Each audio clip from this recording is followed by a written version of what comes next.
Hi, Jigyasa. Can you hear me? Yeah. Hey, Oh, okay. Sorry, we were just facing some technical difficulties, but thank you so much for joining us today. no worries. Yeah. Thanks for having me.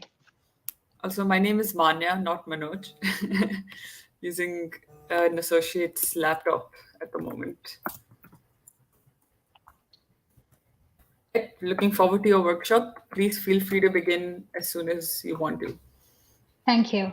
Um, hey, everyone. My name is Jigyasa Grover, and today we'll be talking about how we can sculpt the right kind of data for our machine learning models. The last couple of years have seen an immense growth of machine learning in multiple domains, from influencing our shopping lists to cars self-driving themselves around the town. Unquestionably, machine learning is the most used and the most abused and the most used subdomain of artificial intelligence presently. It is being wielded as improving healthcare, advancing warfare, scrutinizing your resume, to determining your credit worthiness, to even creating music and meaningful lyrics. It can even synthesize pictures and videos of non existent people and so on. So, regardless of our fascination or loath for it, it is influencing our decision making power and dominating our lives heavily. So, there are dominant leaps that are leaving the scientists, investors, policymakers, business leaders, and the audience bedazzled that human like intelligence in machines must be right around the corner.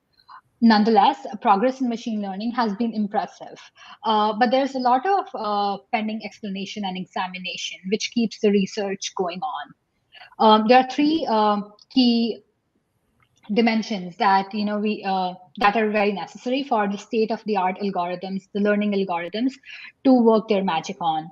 And those three key dimensions are well calibrated data, sophisticated algorithms, and efficient computation. Since like we have progressed from the rule-based approach to more data-driven approach, it goes kind of without saying that machine learning algorithms are trained to capture implicit information from the data. And it is true that these approaches are like very data hungry. I'm not going into a lot of like technical details at this point, but in case anyone of you has worked with deep learning algorithms, you might understand that there are a lot of parameters that need to be tuned. And with a lot of data, it becomes a more generalizable model since you're able to tune the parameters more. So in that case, having a lot of data is key to coming up with good training sets for these approaches. Like the first train of thought that come is you have to look more data. The more data you have, the more generalizable model you have. Well, that is something that we can hold on to.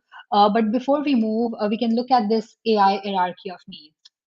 So this is drawn by Monica Rogati, who's like a renowned data scientist and AI advisor. This is drawn parallel to Maslow's hierarchy of human needs. And it kind of like depicts that worthy data collection forms the foundation of the pyramid of AI hierarchy of needs.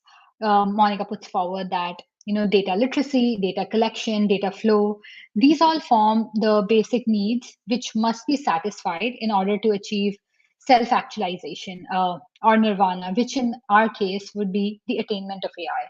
So if you can look at this pyramid, it starts with data collection with it could be of any form, using loggers, sensors, external data, user generated content on social media, what they like, what they don't like, what whom they follow, what kind of posts, what kind of like images or video content they post. So moving that, after you kind of like collect the data, you have to like store it in a reliable way. So you have pipelines, structured and unstructured data storage, and it should be reliable. That you don't want that you're collecting data from, let's say, 5,000 users, but by the time you put it into storage, only like half of it is left.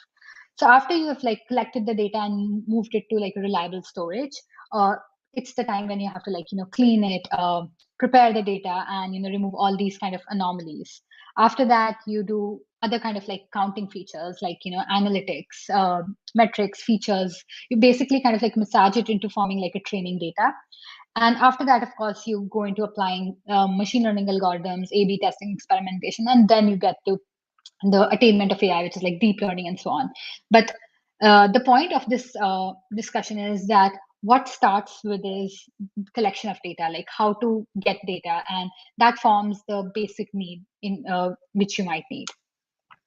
And it is very important to understand that the type of data that you feed into the algorithm has like a very profound effect on the success of the algorithm. Uh, it is like widely known that garbage in, garbage out. So if your data is good quality, you will get like good quality and compelling insights from it. If your if your data itself is garbage, you might not get quality results.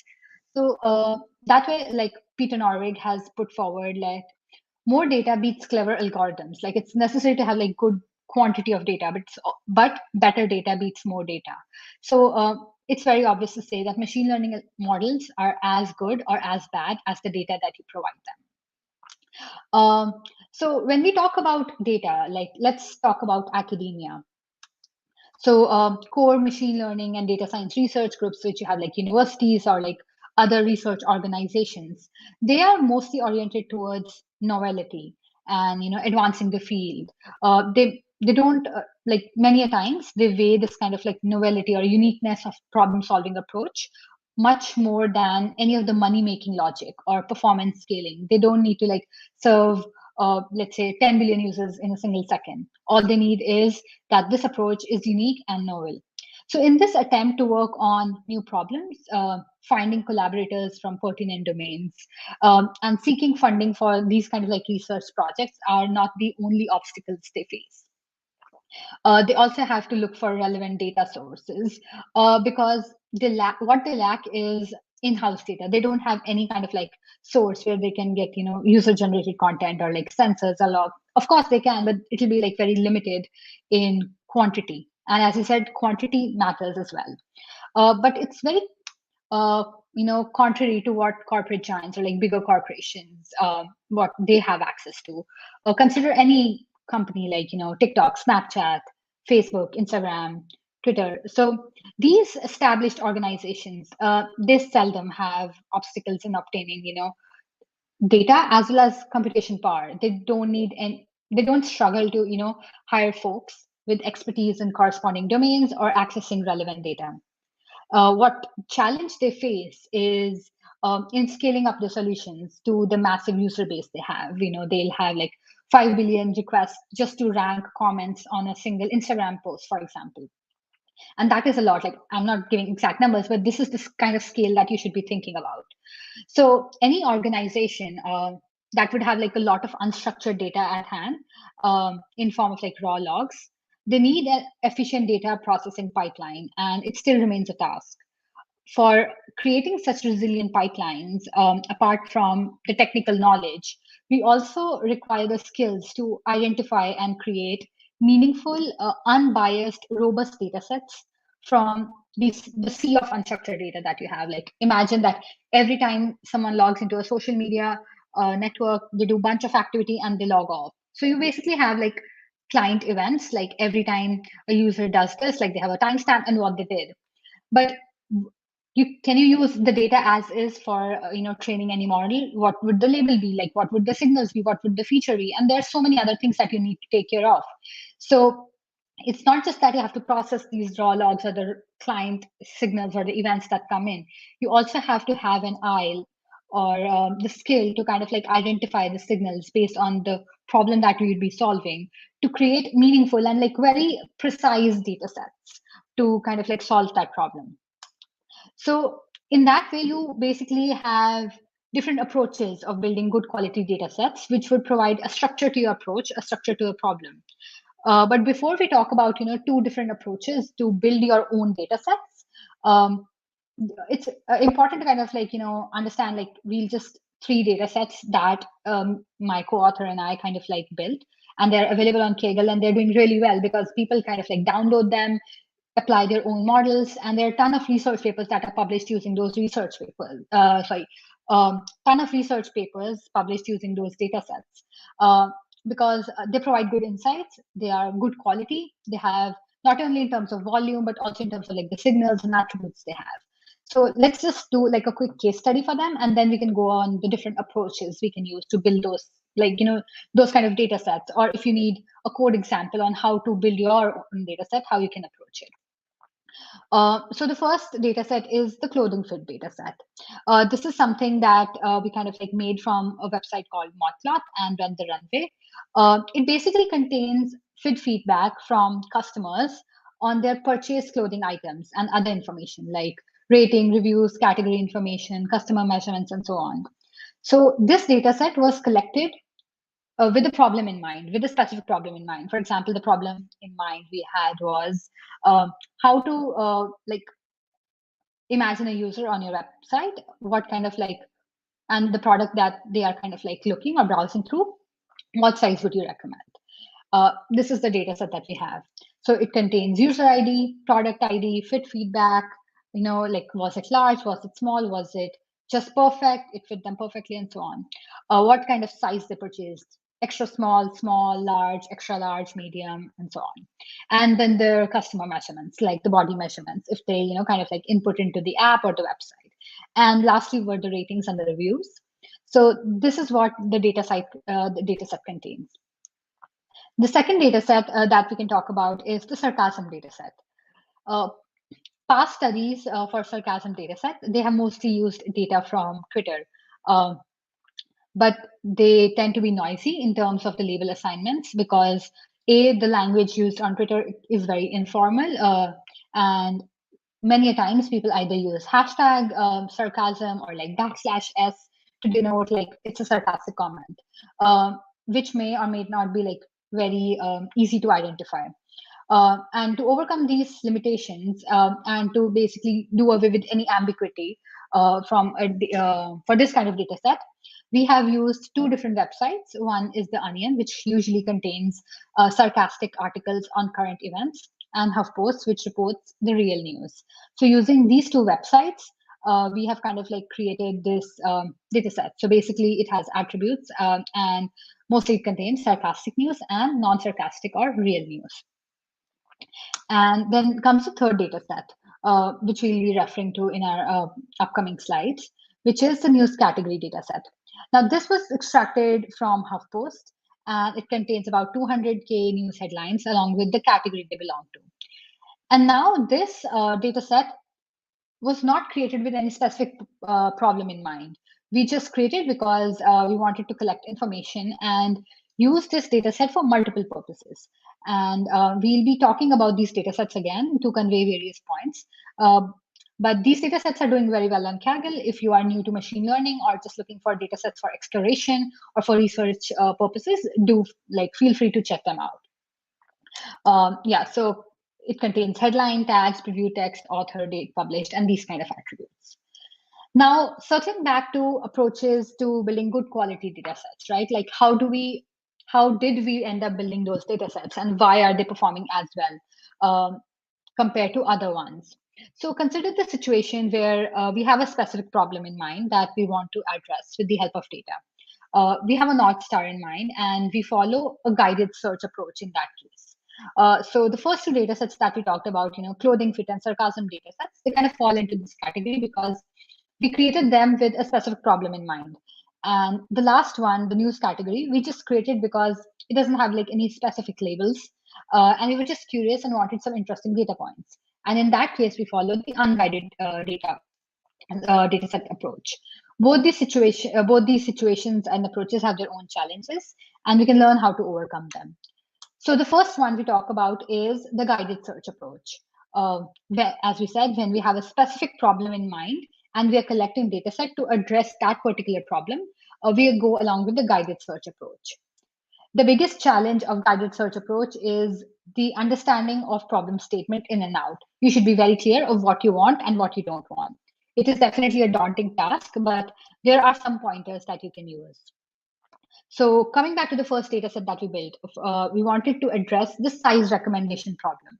That is, we define the problem as given a user and a product with different sizes, what size would you recommend the user, which would fit them the best? So this is the problem statement in as easy terms as it could get.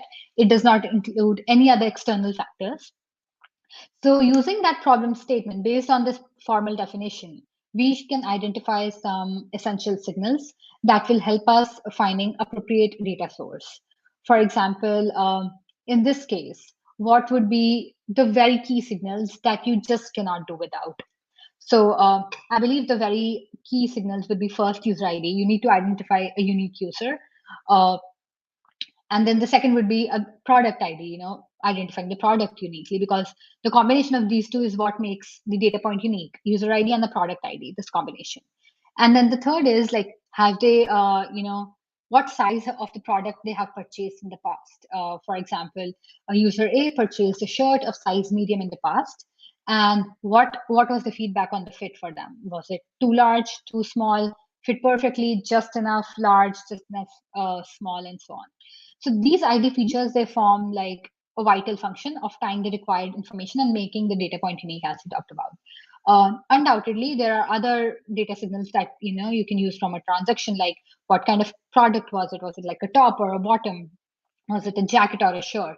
And then product category. Along with that, you can also have a user age.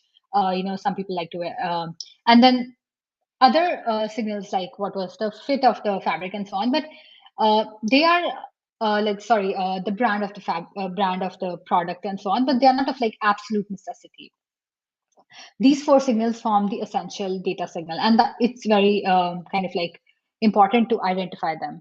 So as we said, user ID, product ID, size, purchase, and fit feedback are the most essential data signals. Now, another consideration that comes in mind while selecting a data source is, does it contain enough historical data to construct a sufficiently large data set or not? So non-supportive instances, like where it does not work, could be, for example, let's take an online retailer, X. They do have like all the essential data signals that we need. But since that website is very, very new, it does not have enough customer reviews. Like not many people have made the purchases. So that means they have like a very small set, or maybe just like 100 reviews. But is 100 reviews or like 100 data points enough to build a model? Perhaps not. Or maybe like you choose another news website, which is like news.com or something, and they do not have enough like old archive of posts. So again, you cannot make like a news category data set out of just like 100 articles. So the corresponding machine learning model, if you have like fewer data points, might not be able to learn the model parameters to capture the patterns of such an underpowered data set. So in cases like these, when you feel like your data set might not have enough volume, it would be wise to combine data from multiple small sources, or just find a single source to provide a large enough data set.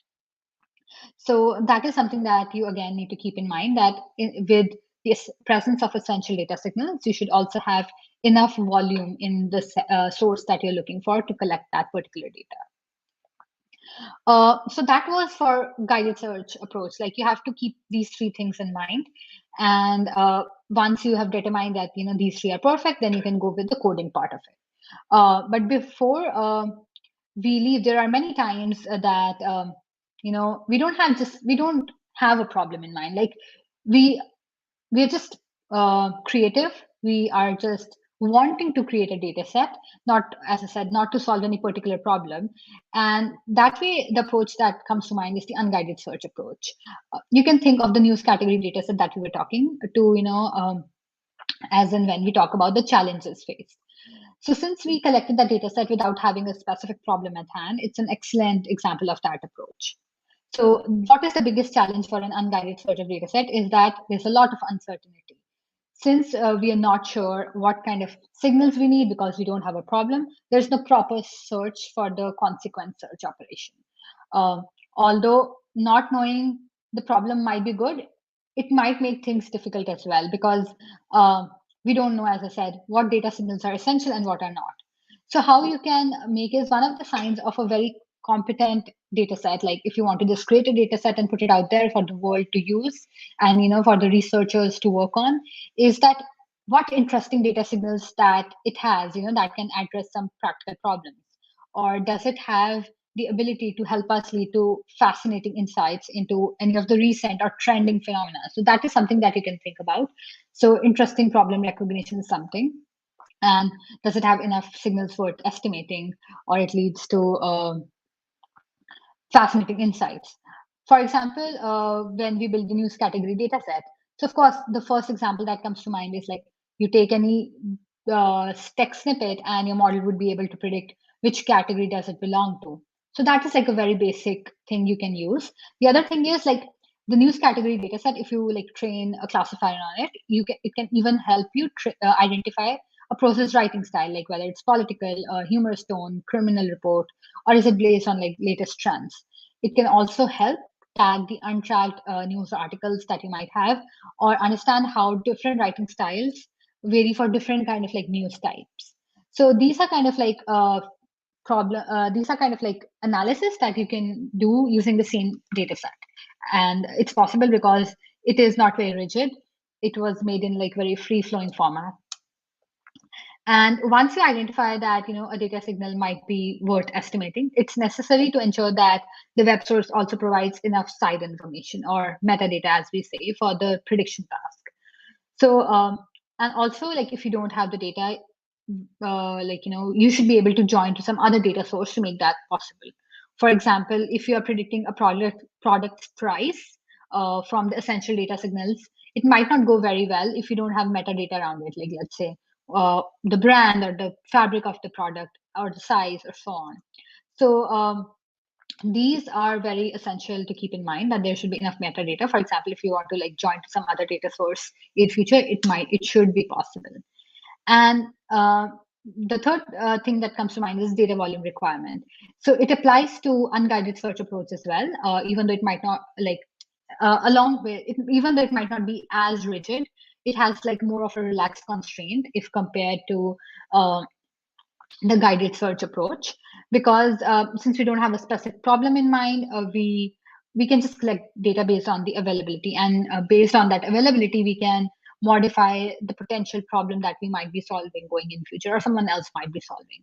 However, we also need to make sure that the resulting problem is still as interesting one to solve. To give you an example, in the news category dataset, we had many examples with, let's say, politics in, let's say, country XYZ. That category had, let's say, less than 100 headlines. Since we don't have like a problem definition necessitating the prediction of infrequent classes, like it would be more of like outlier detection or anomaly detection, you can feel free to remove those corresponding classes from the data set, because that would help create a more balanced data set. And this way, the learning algorithm can determine the parameters for the remaining classes much more efficiently and much more accurately. So as I said, the data volume requirement, the constraints here are more relaxed since we are not bounded by a specific problem definition. And of course, we can modify the problem definition accordingly. And lastly, before you are going in the field out there to create your own data set or extract one, we should check that if a similar kind of data set exists or not. If there is, you should evaluate what is something additional that you can contribute to on top of it. This is to ensure that you're contributing something novel, something unique to the community, or something that has they have never seen before. Because data repositories online, they're very limited in number, and most of the researchers they use the same repositories to look up for existing data sets. So having the two of the same kind would not give you a leverage over the other. So that is just something to keep in mind while you're building your own data set. And in case you're interested to build your own data set and you need pointers to code in Python, we've used code like Python, Selenium, Chrome browser to kind of like build that, and you need links to those code. I can share them at the end of this slide. That being, you need to also understand that, let's say you build the data set, just extracting data is not enough. We have to work on that extracting data to eliminate a lot of impurities that might have crept in before feeding it into a machine learning model. You can think of it as grooming your data set. And we can talk about those aspects in the following slides. So our data would not help a machine learning model, no matter how sophisticated your model is, if the essential data signals are missing. So for a clothing fit data set, for example, there could be reviews that are missing the essential data signals like fit feedback, size, purchase, etc. A user ID, a product ID, like how it fit them. They said it was perfect, whatever they bought, but we just don't know what size they purchased. So in that case, it's just better to remove those transactions from our data or find a way to produce those essential data signals, basically feed them either from the reviews or something else, because having that essential data signal missing is like, it could be either due to irrelevance, redundancy, or extremity. It's just important for your machine learning model to perform well. And this kind of like process is known as data trimming, the exclusion of specific values due to their redundancy, irrelevance, or extremity. And as I said, the example could be missing fit feedback or size purchased. The second concept that we should be aware of is data integration. In an ideal scenario, we would think that we can build a data set using a single web source. For example, let's say we build the clothing fit data set from a website called ModCloth. However, there would be many instances where you might not be able to gather all the information or all the essential data signals that you need from just one source. So you have to gather bits of attributes from multiple sources to have like a more inclusive, meaningful, and a valuable data set. So coalescing data from separate sources to provide a unified view is what is called as data integration. So data integration can be done in two ways. The first one is vertical integration. You might remember the data set that we were previously referring to as the sarcasm detection data set. We discussed how we collected that data set from two different websites, the Onion and the HuffPost. The reason being, the Onion provided sarcastic versions of the current affairs, whereas HuffPost provided the real and non-sarcastic news. But if you want to build a model that kind of like predicts is this sarcastic or not, in that case, you need examples of both and probably in equal quantity. So to create a final data set, we fuse the records collected from the respective sources by appending them vertically. Since you can assume the attributes in both the sets were similar, like link to the article, headline, and is sarcastic or not. So since these three attributes were common across both the semi data sets, it was just easier to connect them to form like a holistic view by having both sarcastic and non-sarcastic records. In this case, this is called vertical integration because they're joining across the same attributes. The other kind of integration is the horizontal integration. And in this, you can consider an example. Let's say you're tasked with, to build a data set referring to different cities globally. And your task is to build a data set where you'd have a city and all the other attributes belonging to it, like state, country, area, population, climate, pollution, civic administration, religion, languages, festivals, cuisine, and so on. So this is your task. And it is highly probable that you would need to refer to multiple sources across the web to gather all this information. Like you might not find everything about a city in one place. So for example, some of these attributes like state, country, area, population might be available from one source, whereas information about demographics and culture from other. In this case, you are joining across like rows. You are doing like taking a city ID, taking few attributes from one source, taking other attributes from other source, and joining them. So this kind of like integration would be called horizontal integration because we're particularly integrating the data horizontally. So it is necessary to do this process of integration because, as I said, to build an unbiased, balanced data set, having attributes with all the essential data signals, and having equal representation from all the other classes is very important. And there are many cases or many instances where you would not find all this information or like one source where you're able to find not only all the essential data signals in the right quantity and for all the attributes. So definitely this is something that you need to keep in mind to perform integration. So once you've integrated the data, you've removed redundancies. Next thing that comes to mind is data transformation. Now, there's so much content available on the web that it is impossible to check the correctness of all of it.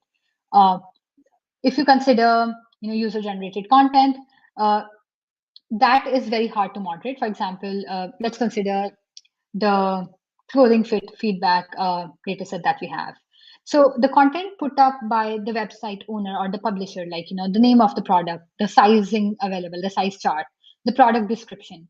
They can be moderate to an extent because they're limited in number, and that is something that someone has ownership over. However, the user's content, for example, the review of the product quality and fit, the body measurements, which were like blatant, if you blatantly feed into the model, it could likely be noisy.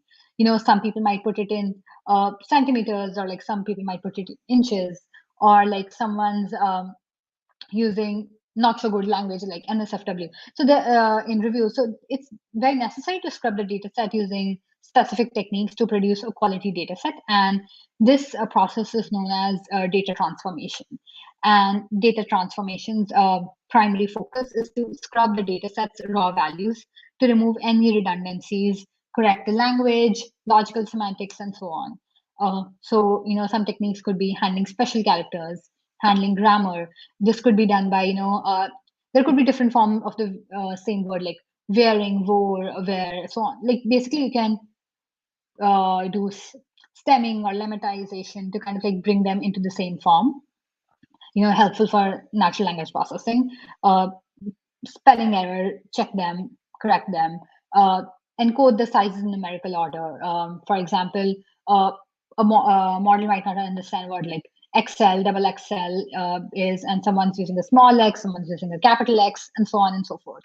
So you can bring them into the same kind of like capitalization and then further encode them in a numerical order, because then the model will understand, like from going from extra small to extra large or something like that. It's like increasing order. And then, of course, there are various ways of encoding that. It's just like too much to go into like this short amount of time, but definitely a few cues that you can keep in mind while doing, data set scrubbing. So once you have, scrubbed your data set, transformed it, prepared it, and you think it's ready, you can put it out there on the for the world to see, for the world to kind of like research on. Even you can use it for your models, but it should be kept in mind that if data is the crude oil, like your data set is the crude oil, then features are the fuel we need. And it's very important to talk about the extraction process or the techniques of feature engineering, because it is one of the few key techniques that often does not get its due limelight. You might think that having a data set is all that you need. It's actually not. The encoding part that we were talking about in last step is something that can be considered as part of feature engineering. And you might not, it's not necessary that you should be giving that as part of your data set. That is up to a modeler's choice and their responsibility on what kind of like encoding technique they would further want to use. And that comes as a part of feature engineering.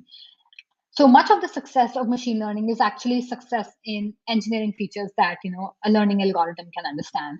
And this is where your intuition comes into play, along with creativity, black art, as we say, because it's something that comes with experience. It's something that comes with different use cases, different domains, and many a times, I would say, majority of the times, this step is so much more important than the actual model, because, as I said, the machine learning algorithm learns only from the data we provided.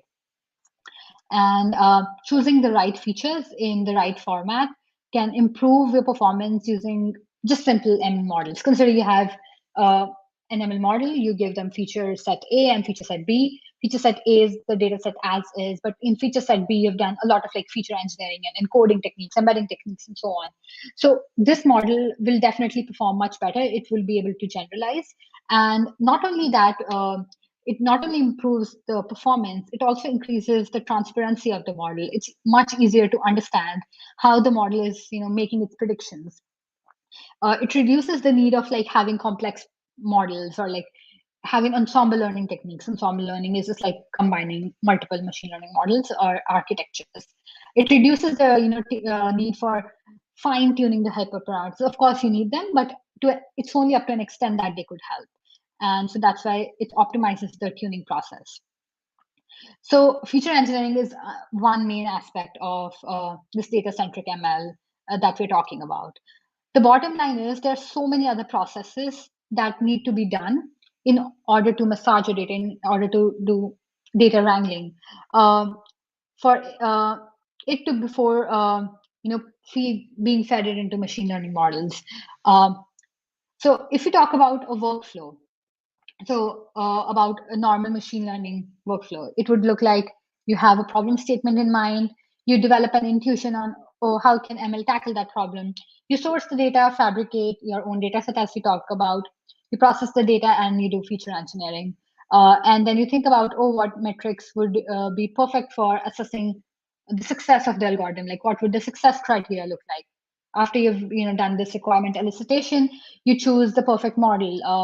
What kind of architecture would be the most beneficial for us to address this problem?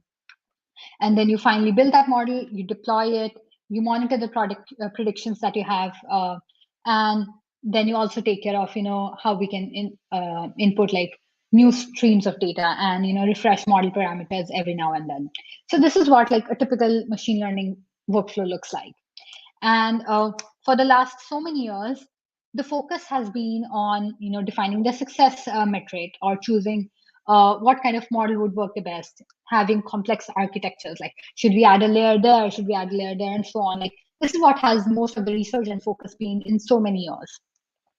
But recent studies have shown that what really matters is the data, fabricating your own data set, feature engineering. And as I said, this is the technique that usually doesn't get as much limelight as it should be.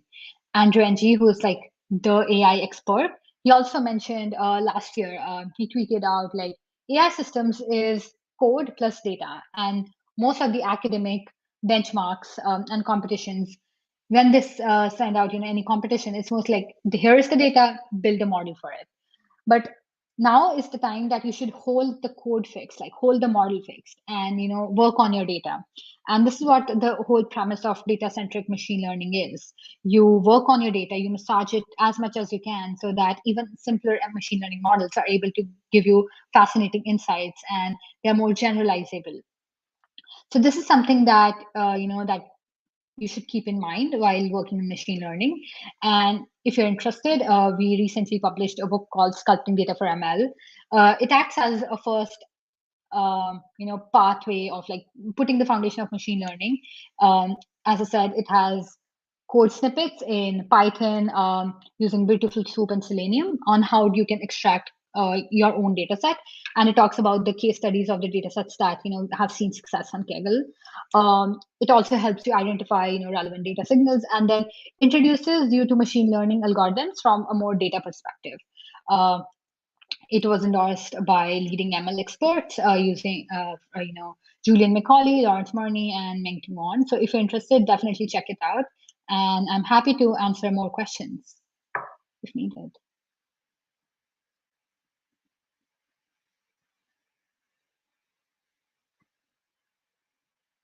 Yeah, this is a great time to put in any questions that you guys have on the stream. Just feel free to comment them.